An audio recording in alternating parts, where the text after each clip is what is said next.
This channel's content is strictly for educational and informational purpose and does not endorse or promote any form of violence, harm, illegal activities, self-injuries and communal disharmony. ছাত্র সমাজের আহ্বায়ক সায়ন লাহিড়ীর জামিনের বিরোধিতা করে এবার supreme কোর্টের দ্বারস্থ রাজ্য। তবে তাতে সায়নের মুক্তিতে কোনো বাধা পড়েনি, কারণ শুক্রবার হাইকোর্ট যে নির্দেশ দিয়েছিল তাতে কোনো স্থগিতাদেশ ছিল না। তবে এই ঘটনা ঘিরে শুরু হয়েছে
রাজ্য।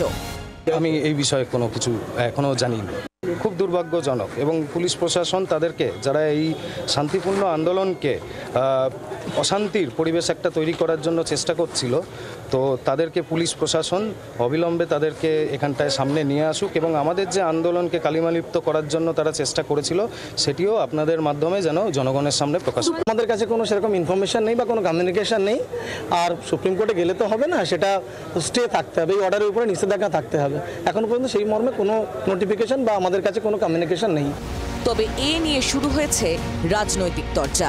রাজ্য সরকারের তো এটা একটা দৈনন্দিন কাজের মধ্যে পড়ে যে মানুষের দেহ ট্যাক্সের টাকা নিয়ে, গরিব মানুষের টাকা নিয়ে কংগ্রেসের নামি দামি উকিলদের কাছে পৌঁছে দেওয়া আর ধারাবাহিকতা বজায় রেখে ওখানে ভৎসনা শুনে আবার ঘরে ফিরে আসা।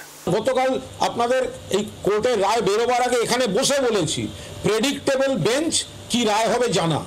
আপনারা দেখুন, কলকাতা শহরে যারা সোশ্যাল মিডিয়ায় ভিড়কে উস্কানি দেবে, প্রেস কনফারেন্স করে যারা বলবে যাও, তারপরে ক্যাওস হলে তারা তার দায় দায়িত্ব তাদের ঘাড়ে বর্তাবে না, এটা কোন ধরনের বিচার হচ্ছে?